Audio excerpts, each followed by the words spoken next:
Рахмет осындай шақырып ортаға шақырғандарыңызға.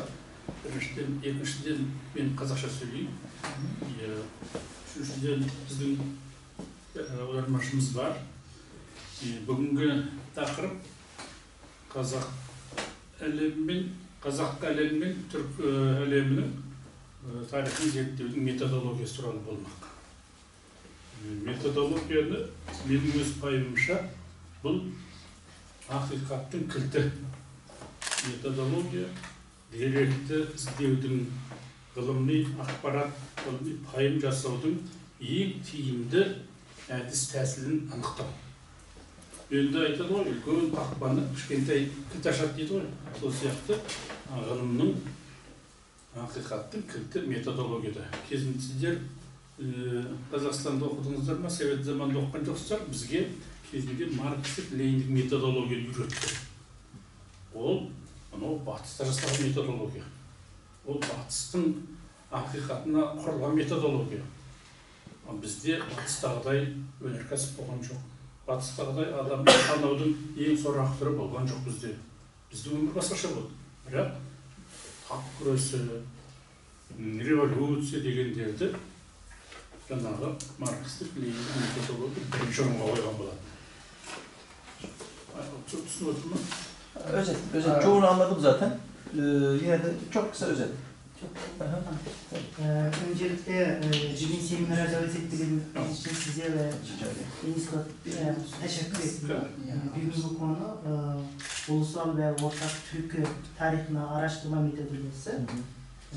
Çünkü tarihi araştırmada metodoloji konusu en önemli anahtar bir konu. Çünkü tarih yazımları metodoloji, tarih incelemenin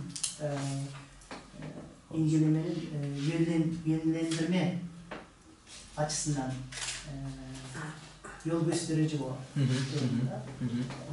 Bizim Süveyt dönemindeki bize öğretilen tarih incelemenin metodolojisi daha çok Marksist, komünist bir metodolojisi. O aslında Batı'da yapılan metodoloji. Енді тарихтың жаңағы маркстік материалистік теориясында айттық қой. Осындай ұстанымдар басқа ғалымдардың да таратмайды. Айтайық, Тойнби айтады. Формациялық теория қате дейді. Тойнби өркениеттік цивилизационный теорияны шығарды. Егер жаңағы формациялық теорияда тап күресі, революция дегендер тарихтың қозғаушы күші болса, Тойнби айтады, жоқ дейді, тарихтың қозғаушы күші дейді. Ол вызов дейді, сын қатер. И ответ дейді, соған жауап дейді. Осы екеуінің арасындағы тартыс ол тарихты қозғайды дейді. Анау Гегельдің теориясы бар. Закон единства борьбы и противоположности дейді. Бірлік пен қарама-қайшылықтың күрес заманы. Енді осыларды оқып, бірақ қазақ тарихына солардың келе бермейтін ескеріп, мен өзім ойлаймын, біздің тарихтың үш тұғыры бар. Үш тұғыры бар тарихтың. Тарихты қозғайтын үш себеп бар дейді. Бір тұғыр ол жер. Жерің болса, тарихың болады. Жерің болса. Сол жерде, саған тиесілі жерде сенің тарихың жазылады, тарихың қалыптаса, ол сенің тарихқа ие боласың. Мәселен, кеше соғыс болды, ұлы отан соғысы. Сонда мынау көрші Саратов облысынан, мынау Орынбор облысынан мыңдаған қазақ соғысқа кетті. Бірақ олар біздің тарихымыз емес. Өйткені оның жері Ресейдің жері болып тұр. Ал енді осы Алматыдан кетті Бауыржан Момышұлы соғысқа. Ол тарих біздің тарих болып тұр. Ал анау Орынбордан кеткен Совет одағының батыры болды. Бірақ ол біздің тарихымыз. Міне, жер тарихтың тұғыры жер деген мәселенің бірінші орынға қою керек болып тұр методологияда. Осыны бір айтасың. Tarihi araştırma metodolojisinde şimdiye kadar birkaç metodoloji var. Önce söylediğimiz Marx komünist metodolojisi. O metodolojiye göre devrim ilk oruna çıkartıyor. Tarih araştırması üzerine. Ve sonra da Toynbee. Endi oған mesela Türklerin tarihini aytayım. Kişi Balkan tübeginde Türk'tür üstünlük kurdu. Бірақ қазір Türk'ten Balkan'dan ketті. Ал енді сол Balkan tübegindегі болған тарихты бұлар өзіне енді менің тарихымды жоқтай бермейді. Оны анау балғарлар жоқтайды. Балкан тübegіндегі халықтар менің тарихым сол деп жоқтайды. Жерің барда сол жердегі оқиға сенің тарихың. Жерің жоқ болса, ол басқа елдің құрамында болса, ол сенің тарихыңа жатпайды. Яғни тарихтың бір тұғыры жерде анықтап өтіп отыр. Daha bir metodoloji var, o İgil'in metodolojisi. Onda tarih tartışmalardan oluşuyor diye. Ama hocamızın görüşüne göre bu yukarıda söylediğim üç metodolojide Kazak tarihini incelemeye doğru bir yol göstermiyor. Kazak tarihinin inceleme metodolojisinde en öncelikle söylemek gereken bir şey o toprak, yer. Çünkü bir halkın kendisine ait toprağı olmadan onun kendisine ait bir tarihi de olmayacak. Hocamız birkaç örnek söyledi. İkinci Dünya Savaşı'nda Kazakistan'dan da Rusya'dan da Kazaklar savaşa katıldı. Rusya Federasyonu içinden giden Kazaklar var, Orumbur'dan giden Kazaklar var. Ama onlar şimdi Rusya tarihi olarak inceliyor. Doğru. Ama bizim buradan gidip savaşa katılan Baurujan Momuşlu diye kahraman mı vardı? Kahramanımız var. O şimdi Kazakistan tarihi oldu. Doğru. Topraksallık çok önemli, teritoriyalite. Sonra Türkiye'nin Balkanlardaki savaşları özellikle de anlattı. Evet. Balkan.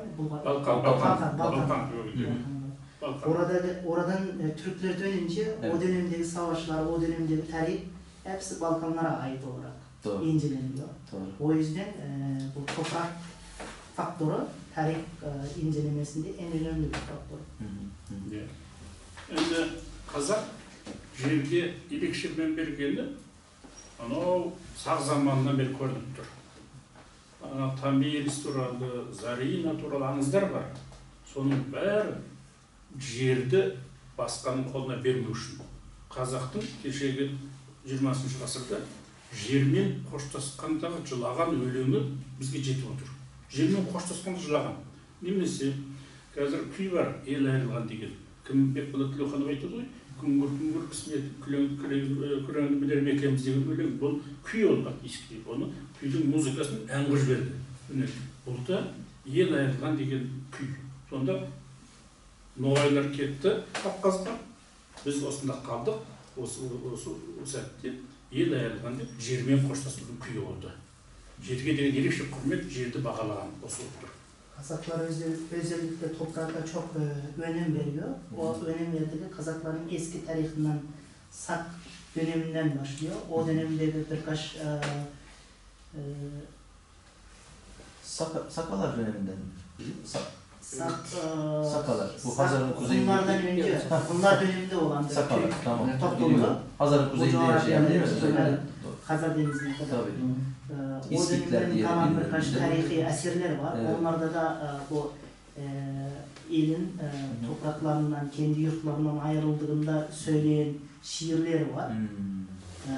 Daha sonra Kazaklarda şimdi ünlü olan bir elin ayrıldığında diye bir şiir var, tarihi şiir. Onun aynı zamanda dombra ile saz müzikleri var. Çünkü o Kazaklar ve Nogayların bu topraktan ayrıldığı döneminde anlatan bir çalışma eseri. Енді қараңыз, сол ноғайлар қазір Ресейде тұрып жатыр. Шамамен 100 мың ноғай бар. Бірақ өзінің жері жоқ. Жері жоқ болсын, оның тарихында жазылмаған. Әйтеуір Асан Қайғы Ноғайдың жырауы, Доспанбет Ноғайдың жырауы.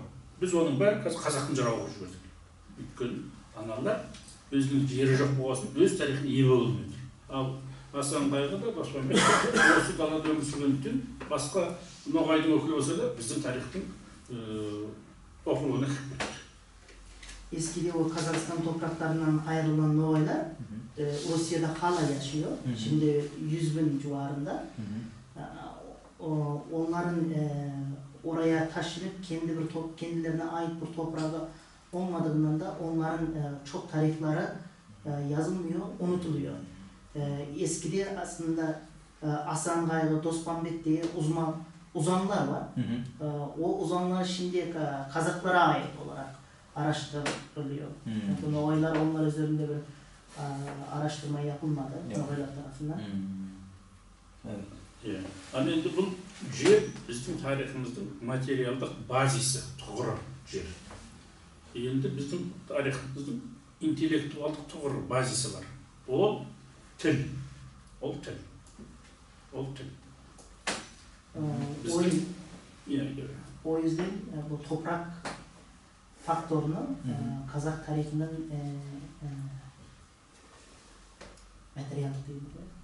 Doğru. Tabii yani Bazı esası, maddesi. Maddesel bazısı olarak görüyoruz.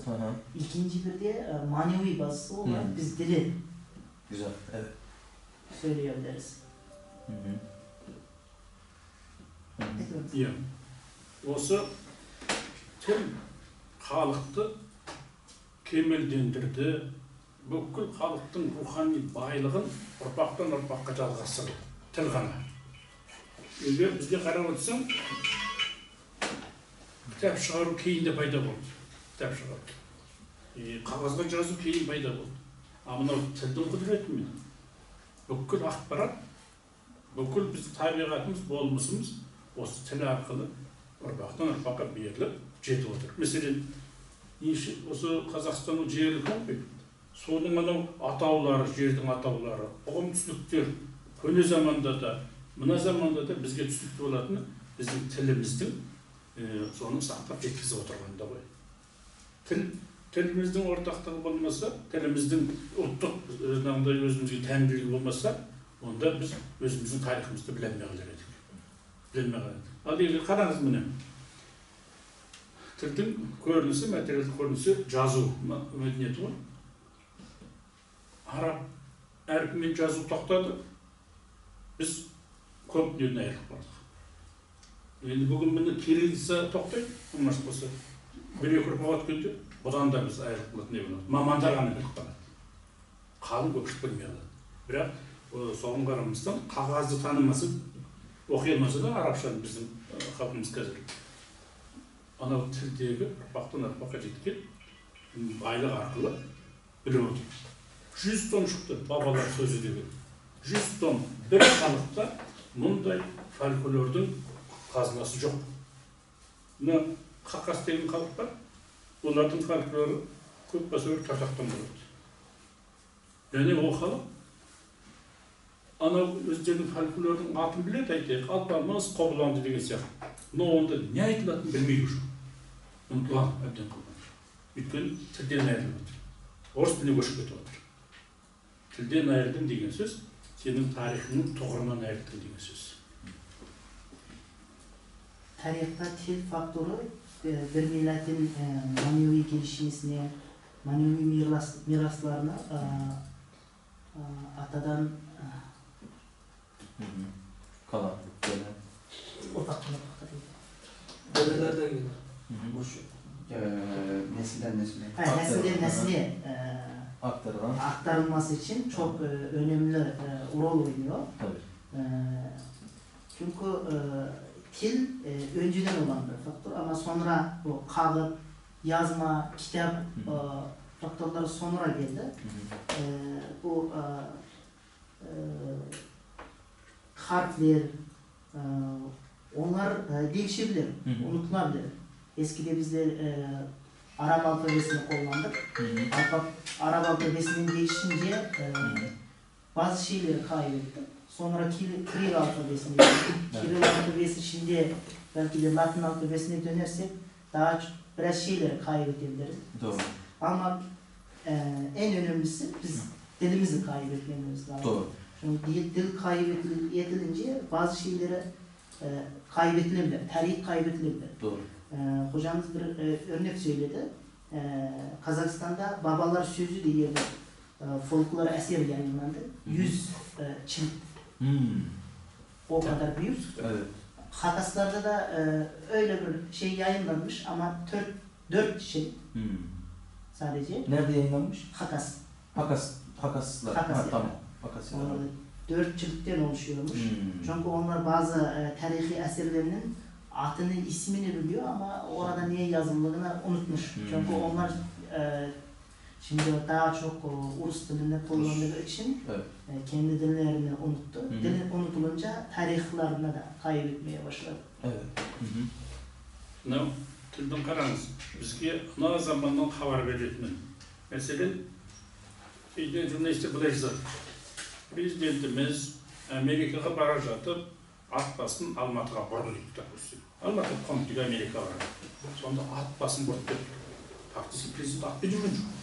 Amerika deyip. Ama tezliği bizim ömür saldığımızda Cenab-ı Kılaytım diyor. Neymişse biz ayetimiz İngilizce dediğimiz.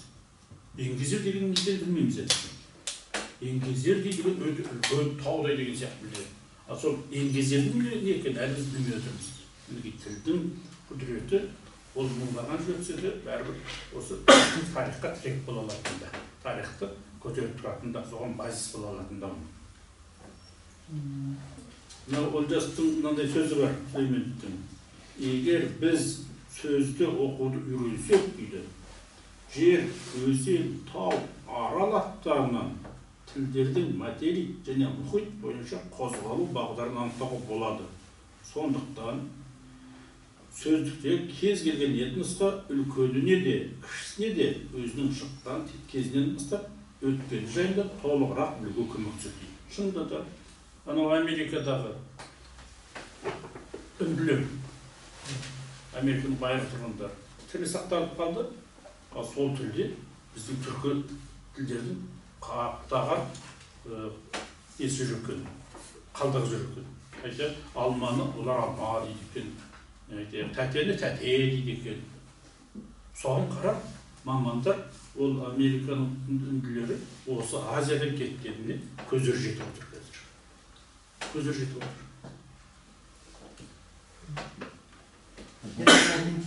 O milletin tarihini, manevi özelliğini taşıyacağı üzerinde birkaç örnekler söyledi hocamız.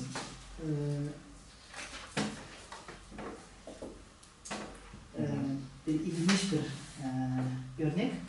Şimdi Kazakların bazı gazetecileri Prezidentin, Cumhurbaşkanı'nın yurt dışına yaptığı ziyaretleri üzerinde yazarken bazı kelimeleri kullandı. Orada bir kelimeni söyledi. At basın vurdu diye. Atının başını Almatı'ya vurdu diye.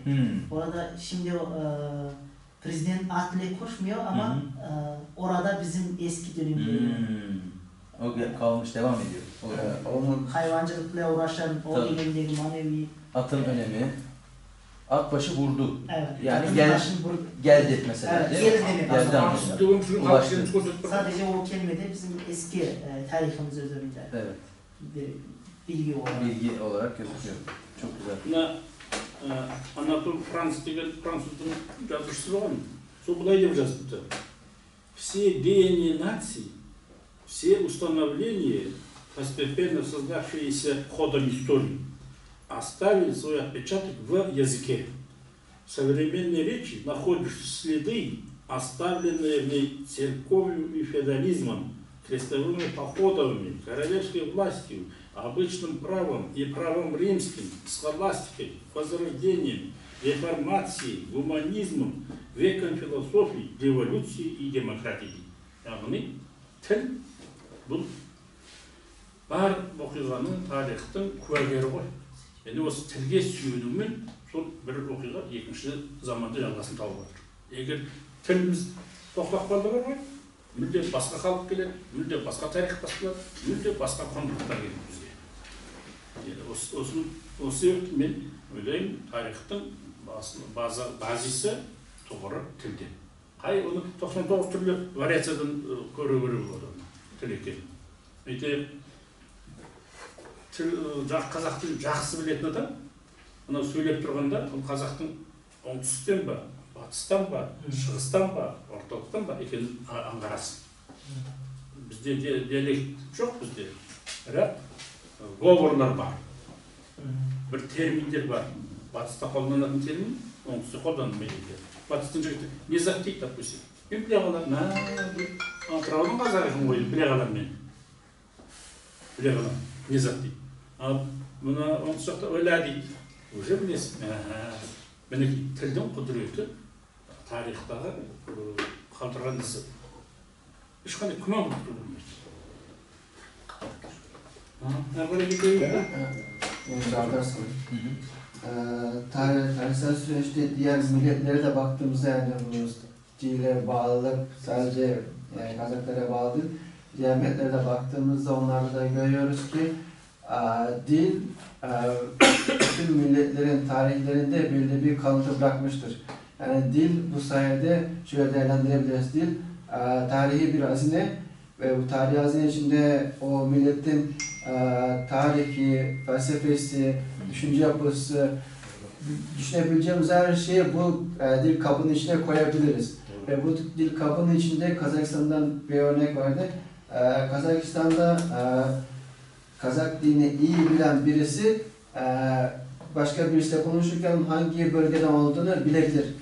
Kazakistan'da dilekçe sorunu yok, her yerde aynısı kullanılır ama bölgelere has bazı terimler var. O terimler kullanıldı mı onlar şey olur, ikili tanıtar gibi. Tamam, bu arkadaş kuzey taraftan veya güney taraftan tarzında. O yüzden hocamızın dediği gibi dil yani tarihimizin ve diğer milletlerin neredeyse bütün kimlik ve fikir yapısının bir hazinesi şeklinde değerlendirebiliriz. Çok doğru. Önünde tағы бір айға келтірейік. Мынау түйе деген жануар бар. Осы түйеге байланысты қазақта 50 сөз бар екен. Бота, тайлақ, нар, атан деген сияқты 50 сөз бар екен.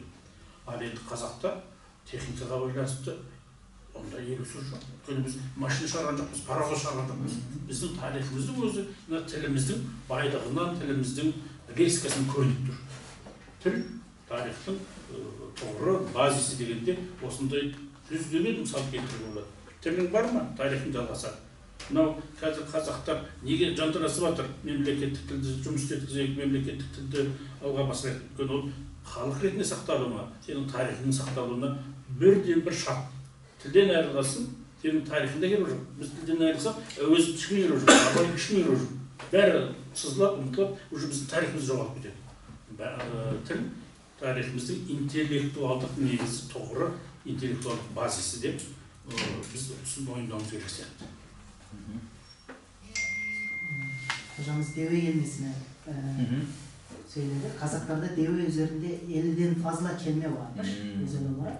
Ama teknik üzerinde 50'ye kadar kelime yok. Çünkü bu bizim babalarımızın yaşam tarzını anlatabilir. Çünkü biz o dönemde hayvanlıkla uğraştık ama teknik üzerinde bir şey yapmadığımız için o üzerinde kelimelerimiz az.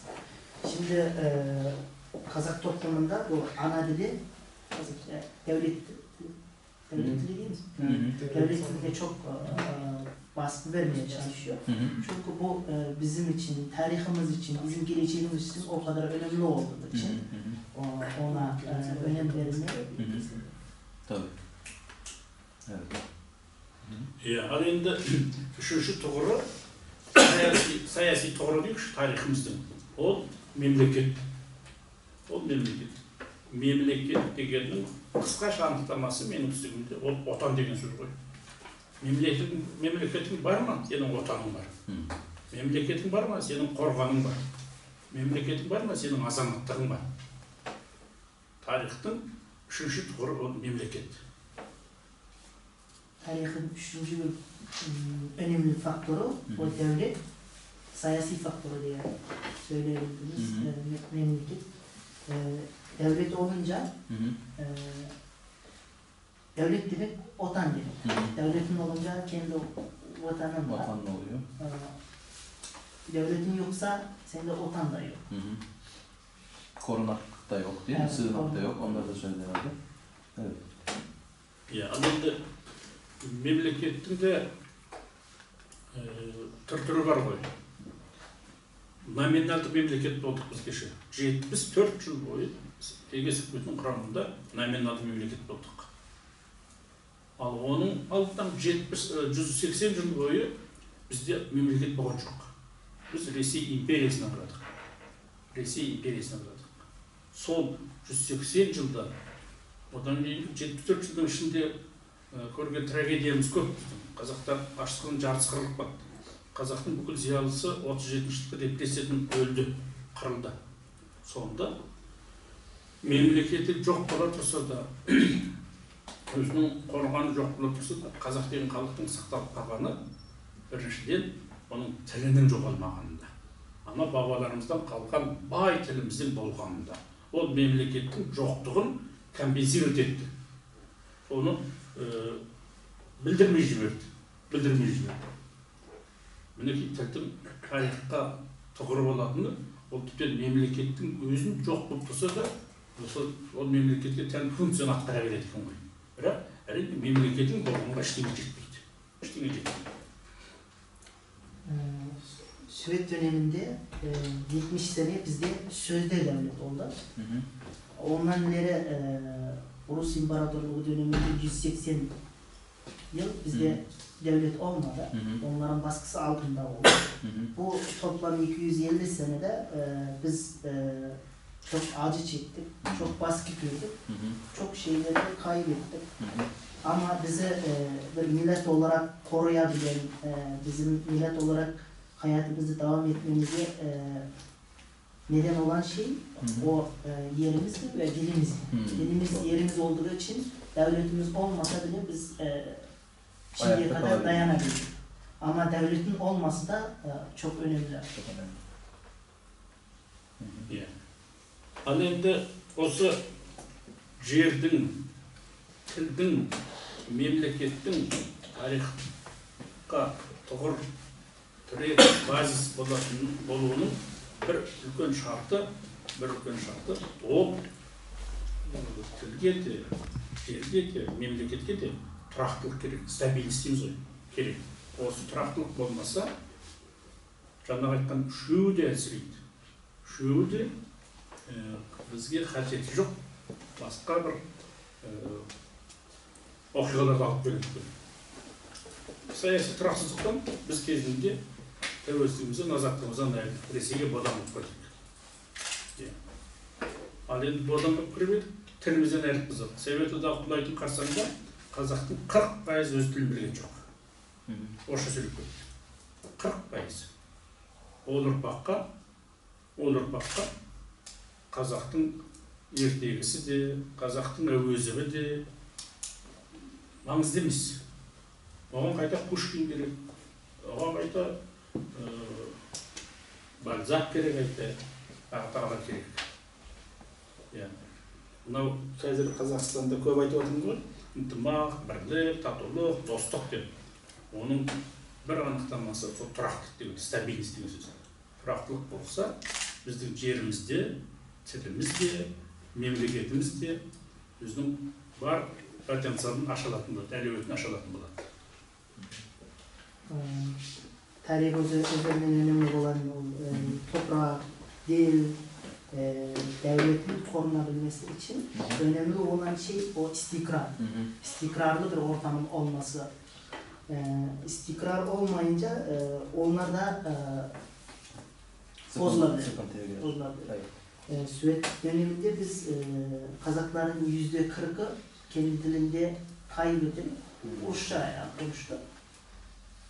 Çünkü bizde o dönemde siyasi istikrar olmadığı yüzünden bizim dilimiz zayıfladı. Ал енді жаңа тіл дегенді айтып жатырмыз ғой. Тілдің сақталуы, құлпыруы, ол жазуға тіреліп тұрады ғой. Осы қазақ даласында бұған дейін 20 шақты жазу түрі болған екен. 20 шақты. Соның ішінде біреуі ғана біздің өзіміздің төл жазуымыз. Ол байырғы түркілердің жазуы.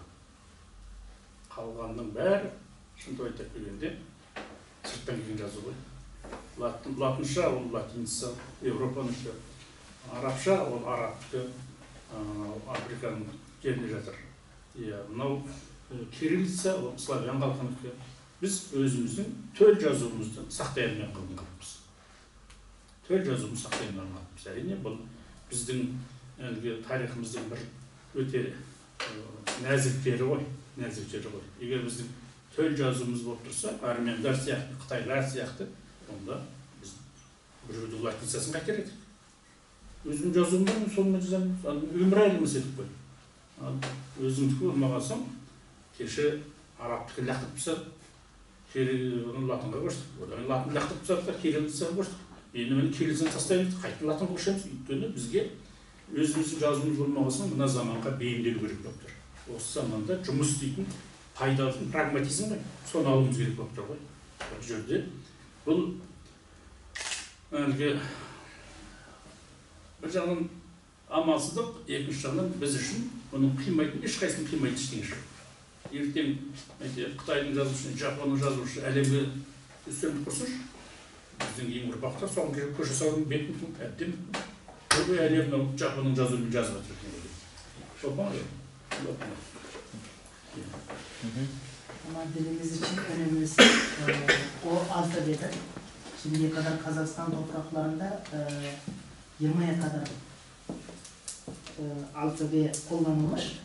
Onların içinde sadece bir tanesi kendi milletimize ait alfabe. O da eski Türk alfabesi. Ama ne yazık ki onu biz kaybettik. Şöyle sonra kullandığımız Arap alfabesi o Araplarındı. Şimdi kullandığımız Kiril alfabesi o Rusların. Daha geçmek istediğimiz o Latin alfabesi. Kim bilir belki bundan sonra Japon dili dominant olabilirse o zaman belki birisi çıkar biz o alfabeyi kullanalım diye. Evet.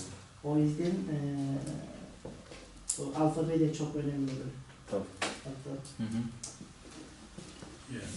Ал енді тарихты кім жасайды деген сұраққа көшейік. Тарихтың авторы кім? Бұған да әркім әртүрлі жауап берген. Дегенмен тура осында пікірдің ұқсастығы өте көп. Біріншіден тарихты халық жасайды деген қағида ежелден бар. Шын тарих жасайтын халық. Мынау Астананы тұрғызды мені. Кім оны жасап берді? Халық жасап берді. Оны Назарбаев өз қолымен салған жоқ қой. Жолды да анау зәулім үйлерді. Бұл халықтың жасап берген тарихта байлығы. Анау соғыстар болып қаптаған. Ол кімнің қолымен жеңді? Халықтың қолымен жеңді. Тарихты шындыра жасайтын халық енді. Ал екінші тарих жасайтын құдірет ол тұлғалар, личность дейміз ғой. Егер Әуезов болмаса, Марғұлан болмаса, сонда ірі тұлғалар, Абылай болмаса, Абай болмаса, ірі тұлғалар. Біздің тарихымыз бұдан әлдеқайда кедей жұтаң болар еді ғой. Тарихтағы тұлғаның рөлін ешкім жоққа шығара алмайды. Tabii ki burada tarihin yazarı kim? Onu oluşturan kim diye bir soru çıkacak. Bu üzerinde fikirler aynı. Tam olarak tarihin yazarı o millet, halk. İkinci bir faktör tarihin yazarı o aydınlar. Şimdi Kazakların birkaç ünlü aydınlarından bahsetti. Onlar olmayınca bizim tarihimizde o kadar geniş bir geniş, gelişmiş olmaz. zengin olabilmez. Tabii. Al endi Üçüncü, tarihte sayılan kudret. Bunu olsan elinde bizde әлі біріздік жоқ. Üçüncü, kudret tarihte sayılan. Біздің tarih әсіресе Türk халықтарының, қазақ халықтарының болсын, ол менің ойымша билік, власть дейміз ғой, билік. Билік. Түптеп келгенде билік өзінің қалағанын жүзеге асырады. Ол қате ме, ол дұрыс па, оны кейін уақыт көрсетеді. Уақыт көрсетеді. Айтайық, тың игеру керек деді Москва. Игерілді. Ал оның қажетсіз де жері бар екен. Оған қарағанда сол жоба жүзеге асты. Немесе 37 жыл үлкен террорды бастады. Ол да Москваның шешімі. Жүзеге асты террор. Қазақстанда 135 мың адам террор репрессия ұшырады. Оның 25 мыңы атылды. Ал қазір енді айтып жатырмыз ғой, ол қасірет болған екен, анау. Бірақ билік өздеген істеді. Билік өздеген істеді. Міне, қазір тәуелсіз тұсында Алматыдан Астананы Целиноградқа көшіру керек деді, шешім қабылданды. Жүзеге асты. Бұл бірақ өте әдемі шешім бар. Ал енді сол Астанаға көшкенде, ол жақта бір үлкен қателік болды. Целиноградта, қазіргі Астанада Целиноградский инженерно-строительный институт деген болған. ТИСИ дейді. Инженер құрылыс институты. Осы институтты Астана көшіп жатыр. Үлкен құрылыс салынатын белгілі, сол уақытта жаңағы институт жоқ тұсады. Ал қазір инженерлер жоқ дайын. Россиядан инженерді әкеліп, мынау жылу жүйесінде соған пайдаланып отыр. Айына $3000 айлық береді. Үлкен шаруада үлкен қателікте болады. Құрылыс қаптаған құрылыс салатын болып тұрғанда билік жаңағы ТИСИді жапты. Өстіп, өзін-өзі қателік жасады. Немесе педагогикалық институт жапты. Қазір солтүстік өңірлерде мұғалім жетпейді. Педагогикалық жапты жасады. Билік, тарихты жасайтын билік. Тарихтың авторының үшеуінің біреуі ол билік. Бірақ биліктің шешімі әрқашан дұрыс бола береді, әрқашан халықтың көздеген ойынан шығады деп айтуға болмайды. Биліктің ол тоталитарлық билік бар, демократиялық билік бар, басқа да түрлі биліктер бар. Ол енді жаңағы елдегі ахуалға байланысты айтады ғой. Народ имеет то правительство, которое заслуживает дейді ол. Ол енді бәрі халық болмай тұрған жоқ қой. Сыртқы факторда болады. Айтайық, Қонаевты Москва алып тастады. Әкеліп Колбинді қойды. Билікті басқа адам қолына тапсырды. Басқа бір құндылыққа берді. Колбиннің істеген тілі Қазақстанда ол белгілі. Неше түрлі асырасып деп ол билік. Қалай болғанда да билік біздің тарихымызды түзетін фактордың біреуі. Билікпен санасу керек, билікпен есептесу керек. Ал билік шектен шығып кеткенде әрине оны төңкеріп тастайды. Халық өзі төңкеріп тастайды. Қырғызстанның 5-ші президенті келіп жақ кеше. Оның ішінде екеуін қуып жіберді. Қазір Қырғыздың 1-ші президенті болып Ақаев емес, Бакиев емес, Роза Отунбаева есімде. Ол 3-ші президент фактически. Ал қазір 1-ші президент бүкіл пайдаланып отыр. Әлгі заңдар. Первый президенттегі заң бар ғой. Сол қазір Отунбаева тиесілі. Ақаевтың қатысы жоқ, Бакиевтің қатысы жоқ. Биліктің осындай бір ерекшеліктер бар. Üçüncü tarihin üçüncü bir yazarı o yönetim olarak söylenediler. Çünkü yönetim tarafından alınan kararlar, seçimler bazı dönemde çok etkili bir rol oynuyor. Birkaç örnek de söyledi. Sovyetler Birliği döneminde Kazakistan'da tarım reformu gerçekleştirildi. Bazı tarıma uymayan toprakları da tarım için açtı. Bu iyi bir ne olmadı. Sonra 37-38'de özellikle Kazak aydınlarına bir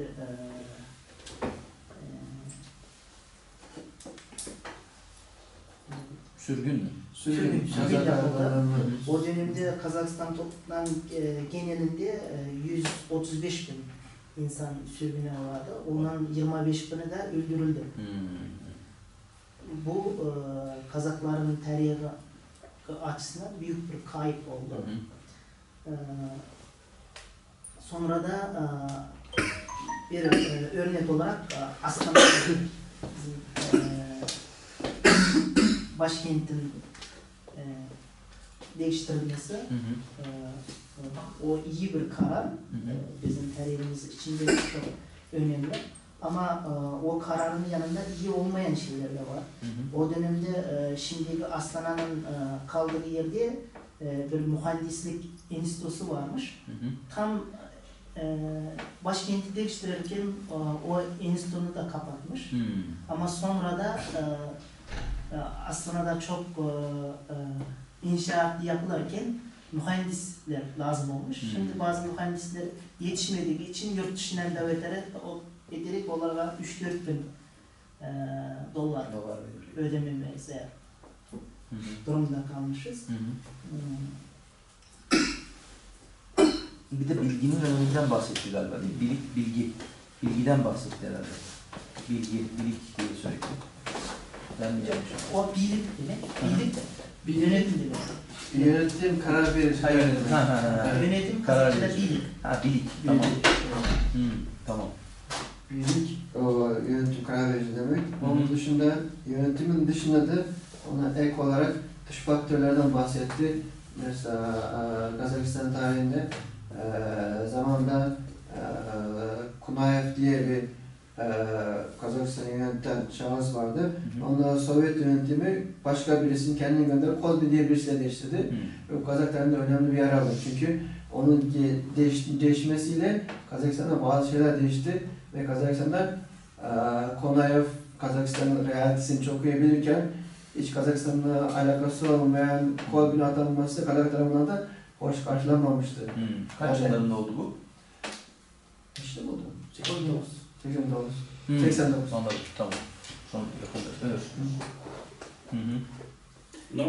Biйлік тарихты түзуші дегенде оның мына жағын ескеру керек. Бийлік мемлекеттен бұрын пайда болды. Мемлекет болмауы мүмкін ба? Айтқан алғашқы адам пайда болған мемлекет жоқ қой. Мемлекет кейін пайда болады. А бийлік адам пайда болған сәтте пайда болады ғой. Мінекей осы 10 адам отырмыз ғой. Біз бүгін пайда болсақ, біз бүгін өзіміздің арамыздан біреу көсем шығады. Бір лидер шығады бәрібір. Осындай биліктің функциясын атқаратын бір механизм табылады. Тарихтың үзілмейтіні де осы биліктің әу бастан күні бүгінгі дейін өмір сүріп келе жатқанында және билік кейде мемлекеттің тіл сияқты мемлекеттің жоқ екенінде компенсировать етеді, орнын толтырады. Айтайық, кеше бізде кеңестік мемлекет болды. Қазақ СССР деген. Ол Мәскеудің құзырына қараған мемлекет болатын. Бірақ жергілікті азаматтар билікте жүрген, Тәшенов сияқты, Қонаев сияқты азаматтар, Сәкен Сейфуллин сияқты азаматтар билікті осы қазақтың мүддесіне қарай қызмет еткізіп, біздің тарихымызды дұрыс арнада қалыптасуына септесті. Егер Тәшенов сол уақытта Хрущевтің айтқанына көніп, солтүстік өңірдің бәрін Ресейге беріп жіберсе, біздің тарихымыз не болды? Айырдық қой тарихтан. Тарихтан жерден емес, тарихтан да айырдым сол уақытта. Яғни билік деген ол мәңгі болатын құбылыс, құндылық. Биліксіз бірде-бір қоғам өмір сүре алмайды. Ол жақсы билік пе, жаман билік пе, ол басқа әңгіме. Биліксіз ол хаос болып кетеді. Ол анархия болып кетеді биліксіз. Сондықтан әлгі конституцияға мән берілетін ерекше, заңды ерекше құрметтейтініміз осы биліктің тарихтағы өмірдегі ерекше функциясына байланысты шығып тұр ғой. Билік мемлекеттен де бұрын пайда болатын тарихпен бірге жарасып келе жатқан механизм ғой. Mekanism. Tekrardan hocamız yönetimin ve yöneticilerin öneminden bahsetti. Yönetimin devletlerden çok daha önce ortaya çıktığını Çünkü yönetimin insanlarla beraber ortaya çıktığını mesela burada 10 kişiyiz, aramızdan bir kişi yönetici olur ve bir yönetim kadrosu kurulur ve insanlar yönetilir. Bu devletin çok daha önce geldiğini bahsetti ve burada tarihten bir örnek verdi ve bu tarihte yöneticilerin almış olduğu kararların tarihi nasıl etkilediğini bahsetti.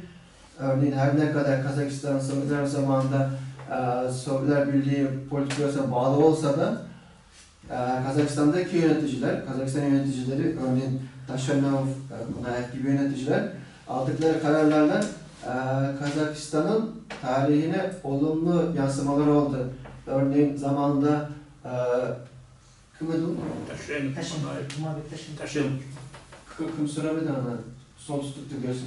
Taşen. Khrushchev zamanında şöyle bir karar alınmış. Sovyetler Birliği Kazakistan'ın kuzey kısmının Rusya'ya katılmasını yönde bir emir göndermiş ama bu emre Taşanov zamanında karşı çıkılmış ve bu sayede şu an Kazakistan'ın kuzey kısmı Kazakistan'ın şu anki egemen aldığına sonraki sınırlarında. Lakin eğer o zaman da Kazakistan'daki yetkililer bu kararı onaylasaydı bugün Kazakistan'ın tarihi değişecekti, tarihsel bölgesi değişecekti ve daha önce bahsetmiş olduğu toprağa bağlı olarak da tarihin bir kısmını toprağıyla birlikte kaybetmiş olacaktı. Bu yüzden tarihte yöneticilerin kararlarının oldukça önemli olduğunu altını çizdi. Alelde birliktin, memleketin anıqtamaсын bizim babalarımız berip ketкен. Mынау Күлтегінің тасында ол тас 731 жыл тұрғызылған тас. Осыдан 1400 жыл бұрын орнатылған тас қой. Сонда мынандай сөз бар. Жоғарыда көк тәңірі дейді, төменде қара жер дейді. Жаралғанда екеуінің арасында адам баласы шығады дейді. Вот деген сөз жоғарыда, төменде деп тұрады, ол сенің территорияңда айтып тұр. Мемлекеттік шекара туралы заңда айтылған. Шекара мына жерден басталып, анау Жетіғабыл көкке дейін барады деген. Мынау соны айтып тұр. Сосын айтады аралай. Екеуінің арасында адам баласы шығады деп тұр. Адамдар адам баласын басқаруға ата бабам жаралды дейді. Міне билікті айтып тұр. Адам баласы пайда болды, соны басқаратын билік келіп тұр. Және ол билік ертең мемлекет болатынды айтып отыр. Шекараны айтып отыр, кеңістігінде айтып отыр. Яғни біздің бабаларымыз жерге де, шекараға да, билікке де айрықша мән бергенін біз енді жаңаша түсінуіміз керек. Тәуелсіз ел болғанда оның үлкен методологиясы, теориясы бар екенін мойындауымыз керек қой. Мойындауымыз керек. Babalarımızın yönetim, devlet kavramlarına çok önem verdiğini anlatan eski tarihi yazarlarımız da var. Eski Orhon Enisi yazıları var. 731. yıla yazılmış. Kaç yılında? 700'lerde tamam. Doğru. Yazılmış. O da yönetim ve devlet üzerinde anlatan, o kavramı veren bir kelime üzerinde söyledi. Yukarıda göktenlere, aşağıda siyah yer, toprak oluşurken onun ortasında insanoğlu yaşadı. O insanoğullarını yönetmeye benim babalarım dedi. O anlamı veren bir şiir. Tabii. Bu tarihi eserden biz babalarımızın o devlet, yönetim terimlerine ne kadar önem verdiğini anlayabiliriz. Енді сол тарихымыз біздің толыққанды болған себебі және болуы үшін бағанағы тұғыр мемлекет дедік қой, тарихты жасайтын билік дедік қой. Осы екеуінің ұштасу керек, мемлекеттік билік болу керек. Ол кәсіподақтың билігі бар, пионердің билігі бар, спорт қоғамының билігі бар, бірақ мемлекеттік билік болған уақытта ғана, яғни мемлекеттің және сол мемлекеттің ісін жүргізетін билік екеуі ұстасқан уақытта ғана біз шынында да өзіміздің толыққанды көңілімізден шығатын тарихқа ие боламыз.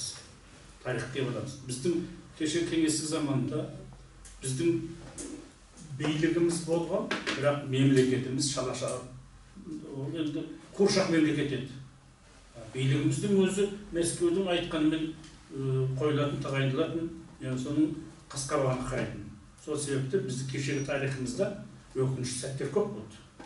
Ал енді ғана азат болғанда, мемлекет өзіміздікі болғанда, билік өзіміздікі болғанда, біз қажетті шаруаны ашық айтатын болдық, және соның шешімін іздеп табатын болдық. Былтыр естеріңізде болса, анау жерге байланысты жеке меншікке сататын деп шықты ғой. Халық қалай наразылығын білдірді. Бірден тоқтатты. Тіптен конституцияға да ондай өзгеріс кіргізген жоқ. Алдырып тұрды ғой. Мінекей мемлекеттік билік ол өзіндікі болғанда, тәуелсіздігімен қызмет істегенде, басқа біреуге бағынышты болмағанда, менің тарихымның қанықтығы, тарихымның саған жұмыс істеп жатқаны екі төрт деген сияқты дәлелденіп тұрады.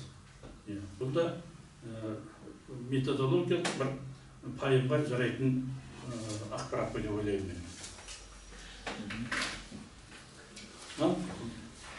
Hocamız burada yönetimin önemini konuşmasına devam ettirdi.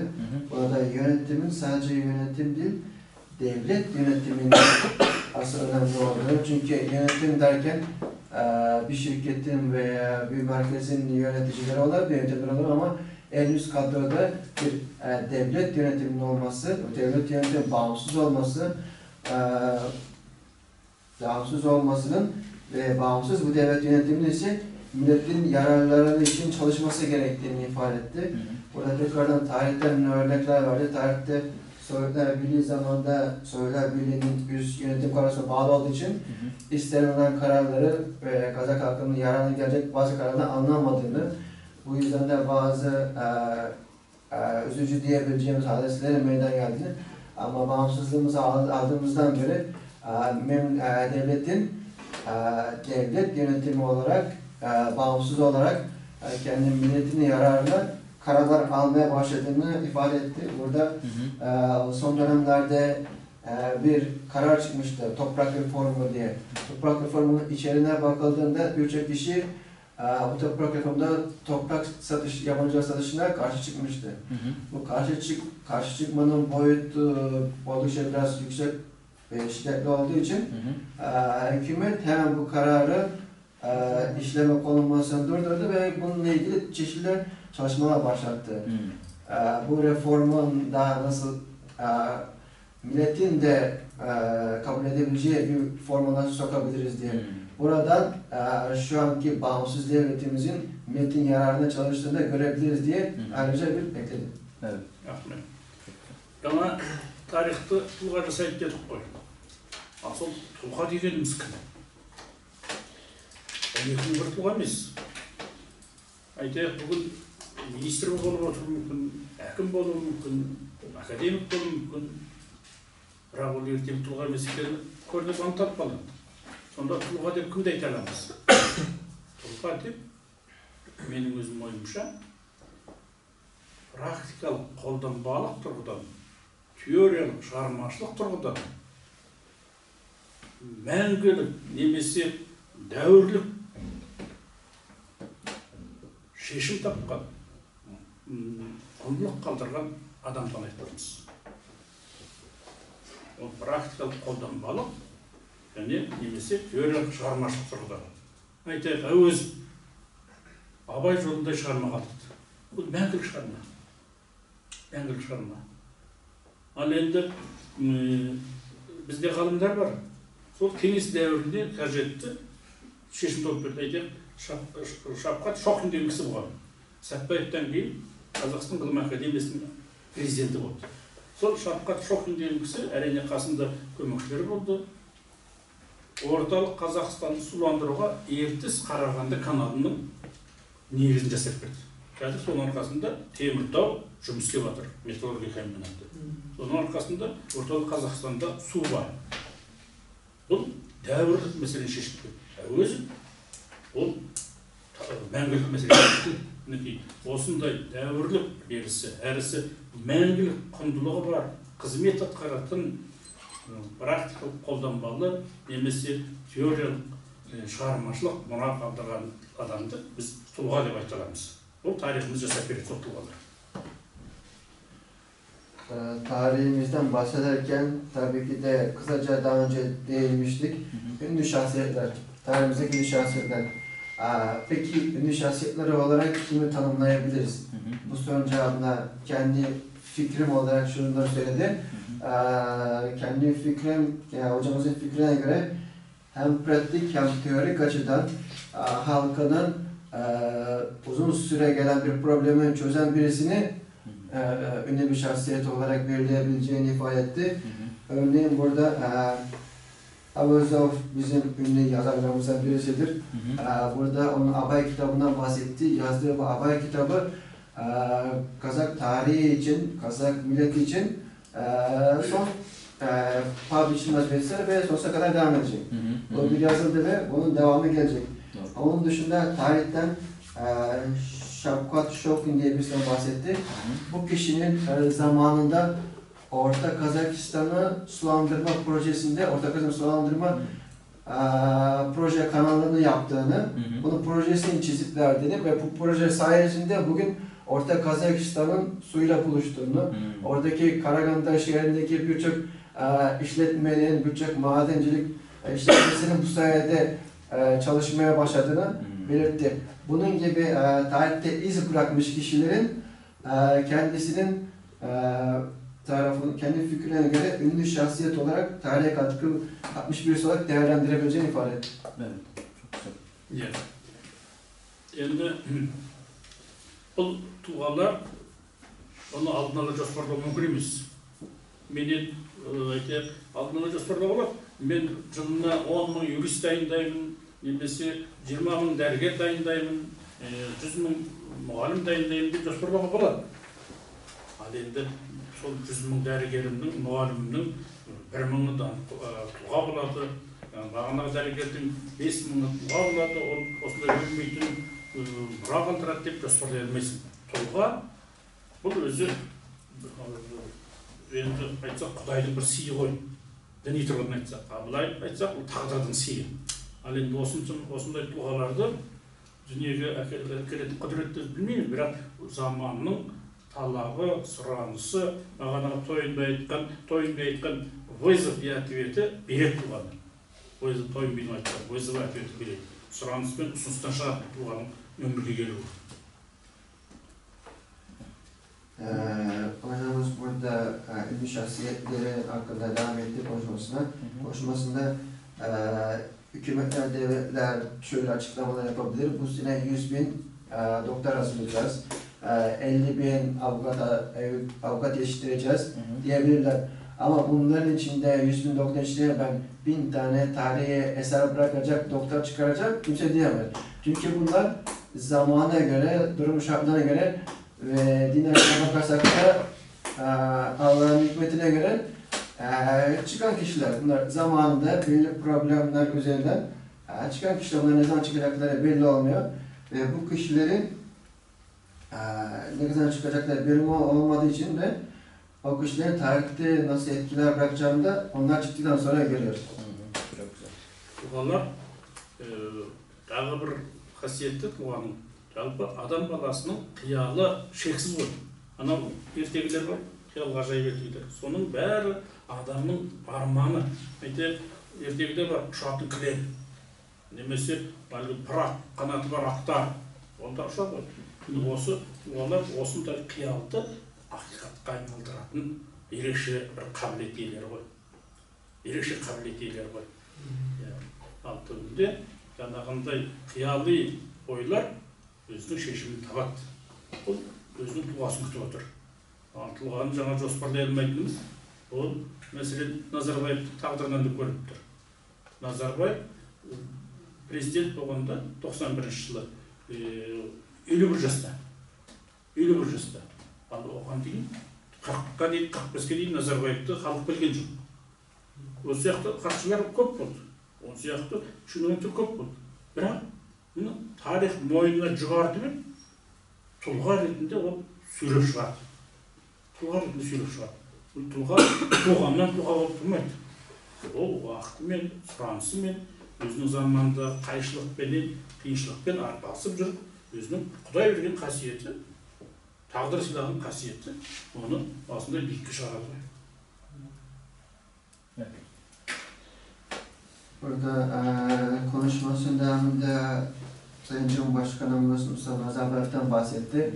Onun 91 senesinde Kazakistan bağımsız olarak kurulurken sadece 51 yaşında bir bürokrat siyasetçi olduğundan bahsetti. Onun gibi birçok siyasetçi ne olduğunu ama onu bir nevi tarihin ve bahsettiğimiz koşulların da yardımıyla diğerleri arasında sıyrılarak çıktığını ve tarihin onu yükselttiğini ve o da tarihte Kazak halkı için gerektiği bazı çalışmalar yaptığını ifade etti. Evet. Endi tulgalardan en köp çıgatın vakti mına bir jüyeden, sistemadan, bir formatsiyadan ekінші formatsiyaga, ekінші sistemaga, jüyege alsuu kezi. Aytayық ғасырдың басында алаш қайраткерлер шықты. Өйткені Қазақстан басқа бір сапалы күйге көшіп жатты. Ғасырдың соңында біз басқа системаға, басқа деңгейге көтердік. Бірақ ғасырдың басындағы алаш сияқты шоғыр қазір шықты деп мен айта алмаймын. Алаш қозғалысында 1000 адам болған. Қазір бізде Нұр Отан партиясында 100 000 адам бар. Бірақ сол 1000 адамның тындырған шаруасындай бүгінгі тұлғалар шоғыры жоқ екені анандай шаруаны тірмегенімізден көрініп тұрған сияқты. Демек, тап бүгінде Қазақстанда мынау посткеңестікте тұлғалардың жаңа легінің шығуы бұл баяу жүріп жатыр. Елбасы 100 жаңа есім дегенді бекер айтып отырған жоқ. Қайда солар деген сұрақ бар елбасынан. Әрине оқыс айтпайды, қайда тұлғалар деп айта алмайды. Бірақ 100 жаңа есім деп сол тұлғаларға серпін бергісі келіп, көтергісі келіп тұр. Осы бір құдірет, осы бір жұмбақ мен әлі шеше алмай жатырмын. Неге ғасырдың басында жаңа жүйеге көшкенде алашшылар шықты? Жарқырап қай салада болсын шықты, ғылымда, білімде, саясатта, экономикада. Неге тәуелсіздік алған кезде солай бұрқырап шықпайды? Неге қазір біз жемқорлық пен парақорлық көріп отырмыз? Алаштардың арасында ондай бір факт жоқ. Жемқор, парақор деген бір факт жоқ.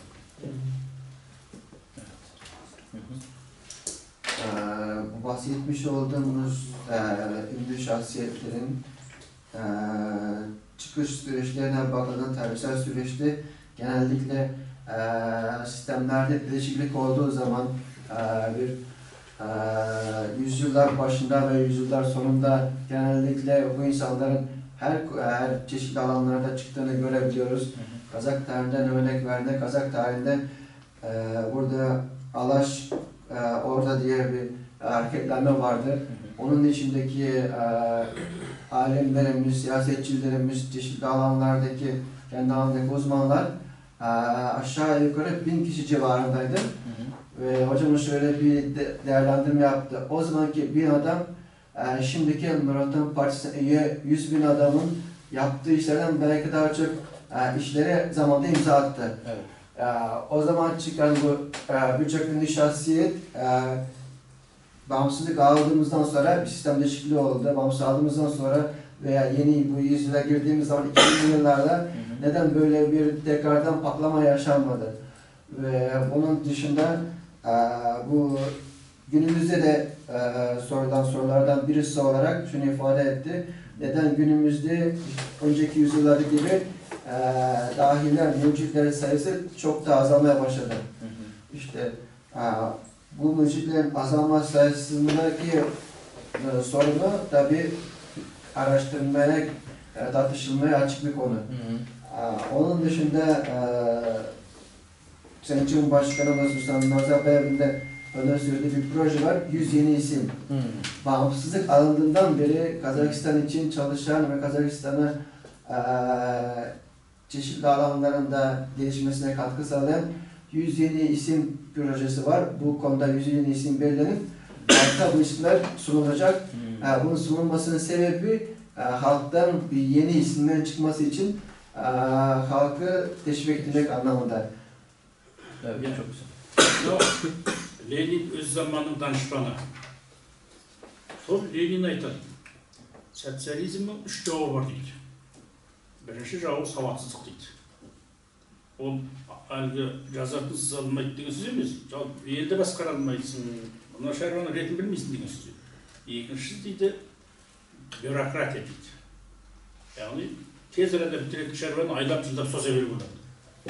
Ана әдем идеяны қабылдамай, оны аяқ асты таптап жүру болады бюрократиямен. Үшіншісі дейді жемқорлық, парақорлық дейді. Осы Ленин айтқан дерт, біздің қазіргі Қазақстан бола ма, Өзбекстан бола ма, басқа жер бола ма, солардың жаңа тұлғалардың легін шығаруға үгіт болып отырған шығар. Әйтпесе біздегі Қазақстанда қазір мына жемқорлық, адам зәрішап жемқорлық. Қазіргі сауатсыздық, балалар дипломға шығады, университет түртіп. Хат жаза алмайды, өзінің биографиясын жаза алмайды. Хат танымайды Қазақстанда. Ал бюрократия әлі бізде бар. Жоқ емес, ол мемлекеттік аппарат болған жерде бюрократия болады. Міндетті түрде болады. Енді бірақ оның өзінің шегі болу керек. Мен бюрократия сондай күшті деп айтпаймын. Бізде қазір ең жаманы сауатсыздық, функциональная неграмотность, азбучная неграмотность. Біздегі ең жаманы зәпістер и коррупция. Осы екеуі біздің тұлғалардың жаңа легін шығаруға бөгесін болып тұрмайды. Тосқау қойып тұрмайды. Қалай болғанда біздің тұлғаларымыздың қазіргі көтерілуі, жарқырап шығуы жаңа есімдерді өте баяу жүріп жатыр. Қараңыз, міне, кімдер халық қаһарманы болды, социалистік Қазақстан еңбегі болды. Асанәлі Әшімов, Олжас Сүлейменов, Айман Мұсақожаев айтайық. Олардың бәрі совет заманында белгілі болған тұлғалар. Олар жаңа адамдар емес. Әбіш Кекілбаев, олар ана заманда Әбіш болатын, ана заманда Олжас болатын. Ал бізден спортсмендер шығып тұр. Ал енді білім, ғылым, сондай салаларға саясат арасында ондай көрініп тұр. Burada konuşmasında Lenin'in bir konuşmasından, bir fikrinden bahsetti. Burada Lenin'in düşüncesine göre sosyalizmin en büyük 3 düşmanı var. Birisi bilimsizlik, okuma yazarlık değil de bilimsizlik, cahillik. İkincisi bürokrasi, üçüncüsü rüşvet. Hocamız buradan şöyle bir kendi yorumunu sundu, kendi analizini. Belki de bu üç neden bu topraklardan, sadece Kazakistan değil, işte Orta Asya topraklarından yeni dahillerin, yeni tarihi iz bırakacak adamların kalmasına engel oluyor olabilir. Burada 3 nokta baktığımızda devlet tabii ki de kendi milleti için önemli işler yapmış kişilere belli ünvanlar veriyor. Ama verilen ünvanların çoğu zaten eskiden gelen kişiler, Sovyet zamanında da bu işi yapan kişiler. Yeni neslin arasından spor alanı dışında bilim ve siyasette böyle dahil diyebileceğimiz, kendi işinde iz bırakan birisi diyebileceğimiz fazla kişilerin çıkmadığını bahsediyor. Evet. Evet. Екі премьер-министріміз сотталды біздің. Қаржыгердин, Серік Ахметов. Ондаған министріміз сотталды. 20 генерал түрмеде тұр. 20 генерал. Ал енді госслужащийлердің мыңдап саналады. Ұсталғаны, қуылғаны жағымсыз фактормен, дерекпен. Мінекей бұл бағанағы айтқан 3 деректі жемқорлық деген пәле біздің тұлғаларымыздың ашылуына кедергі болып жатыр. Олардың ашылуына зиянын тигізуде. Егер сондай жаңағы пәле төменгі деңгейде болғанда тұлғаларымыз қаптап шығармайды, қайтарады деп ойлаймын да. Енді спортқа дейін бардық біздің жаңағы жемқорлығымыз. Анау Олимпиаданың чемпиондары атақтан медальдан айырылды. düşkeydin dermişken demek biz Tulgalar'dın tarihimizin осы қазіргі тәуелсіз Қазақстанның тарихының, тәуелсіз Өзбекстанның, тәуелсіз жас мемлекеттердің тарихының өте бір жағымды болу үшін осындай бір деректердің табуымыз керек. Бізге зиян болып тұрған. Сонда бар біздің тарихымыз maqtanarlı tarih kaynağı. Burada bazı olaylardan bahsetti. Bu saymış olduğumuz 3 nedenin özellikle rüşvet konusuna değinildiğinde bunun her ülkede olan bir şey olduğunu ve Kazakistan'da ise bu konu çerçevesinde şu ana kadar 2 başbakan çeşitli suçlardan dolayı 2 başbakan, 10 tane bakan, 20 general ve binlerce devlet görevlisinin çeşitli suçlardan suçlandığını bahsetti. Bunların arasında rüşvet ve diğer suçların bu kadar çok olmasının sebebi bunlara nasıl çevireceğim onu? Bunlara bu kadar düşkün veya bu kadar devlet tecrübesi güçlü olsa belki bu sefer daha uzun olabilir şeklinde bir yorum yaptı ve bu sorunları çözmek için ilk önce devletimize, milletimize ve milletimiz için faydalı iş yapacak kişilerin çıkması konusunda zararlı olabilecek konuların belirlenip bu konular üzerinde çalışılması iyi olacağını ifade etti. Evet. Ben endi 1 saatlik asты. Endi сұрақ жауап olay. Osman toxtayım. 1 saatte aslında geçtik. Şu an kısa bir soru cevap yaparsak iyi olur hocamız. Tabii. Çok teşekkür ediyoruz.